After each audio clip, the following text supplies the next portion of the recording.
मी सुरेखा तुमच्या सर्वांचं माझ्या चॅनलवरती स्वागत करते। माझ्या चॅनलचं नाव आहे आजीच्या हातचा। तर आपण आज श्रीखंड बघणार आहे। राजभोग श्रीखंड आहे, त्यात केशर, इलायची आणि ड्रायफ्रूट्स घातलेले आहेत। थोडं क्रीमी व्हायला म्हणून साय पण घातलेली आहे। मलाईयुक्त श्रीखंड आहे हे। तर कुठल्याही सणाला आपण करू शकतो। आता गुढीपाडवा जवळ आले त्यासाठी मी केलेला आहे। तुम्ही दसऱ्याला करू शकता, दिवाळीला करू शकता। तर श्रीखंडपुरी हा बेत तर मस्तच असतो, त्याच्यावर बटाट्याची भाजी। तर हे रॉयल कॉम्बिनेशन आहे, तर तुम्ही करून बघा। एक लिटरचं दही आहे, साधारण 4 ते 5 विजण लावलं होतं, नंतर फ्रीजमध्ये ठेवलं होतं। तर आपण आता फडक्यामध्ये बांधून मलाई सकट लावलं होतं मी, साई सकट। तर हे फुल फॅट दूध आहे, तर आपण आता बांधून ठेवू चक्का करायला। ते पातळ फडका आहे, त्यात आपण बांधून ठेवतो।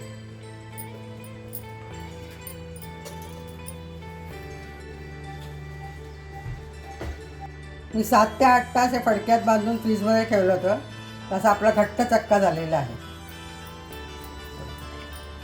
पडत नाही लवकर, इतका घट्ट झालेला आहे। तर मी याच्यात काही दूध पावडर वगैरे काही घातलं नाही, एक 5-10 मिनटं उकळून दही लावलेलं आहे। तर आता आपण हे 1 लिटरचा चक्का आहे साधारण, तर आपण एक डाळीत घालून घेऊया।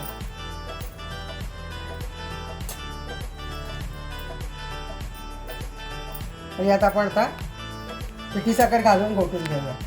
1 लिटरच्या याला साधारण 1 वाटी मी पिठी साखर घातली, तर तुम्ही कमी जास्त करू शकता।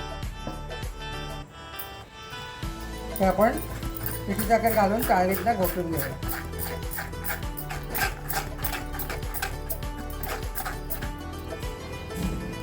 एक लिटर दुधाचा चक्का आहे, त्यात आपण एक सपाट वाटी साधारण 100 ते 150 ग्रॅम साखर घातली।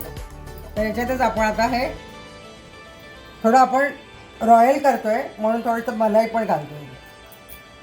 2 चमचे मलाई आहे, तेव्हा आपण घोटून घेऊया। तर आपण राजभोग श्रीखंड बनवू शकतो, त्यात आपण केशर आणि ड्रायफ्रूट घालणार आहे। असं घट्ट परफेक्ट कन्सिस्टन्सीचं आपलं श्रीखंड, बेसिक श्रीखंड तयार झालेलं आहे। तर आता आपण याच्यात थोडं केशरचं दूध घालूया। आपण हे राजभोग श्रीखंड करतोय।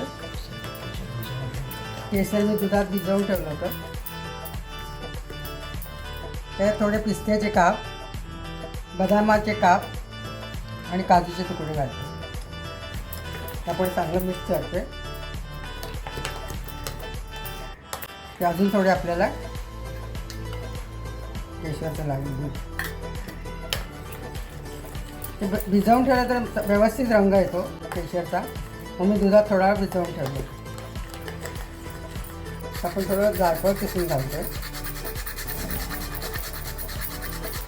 थोडीशी वेलची पूड घालतोय आणि किसमिस पण घालतोय। तर आपलं हे ड्रायफ्रूट श्रीखंड म्हणा, राजभोग श्रीखंड म्हणा तयार झाले।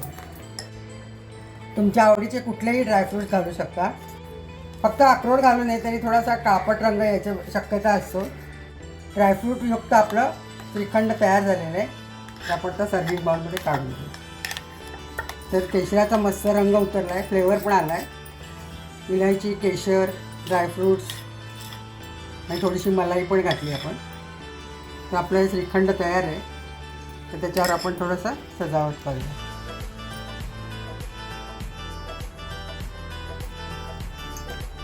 तसे काजू, पिस्ते आणि पिस्त्याचा भुगा आपण बुरबुरून,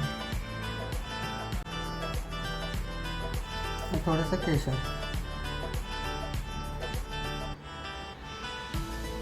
असं आपलं राजभोग श्रीखंड तयार आहे। त्याचे आपण केशर, सगळे ड्रायफ्रूट्स आणि मलाई वगैरे घातलेली आहे। तर परफेक्ट कन्सिस्टन्सी आलेली आहे, परफेक्ट गोड झालेला आहे। तुम्ही करून बघा आणि तुमच्या मैत्रिणींना ही रेसिपी शेअर करा आणि कमेंट करा कशी झाली ती, आणि माझ्या चॅनलला सबस्क्राईब करा।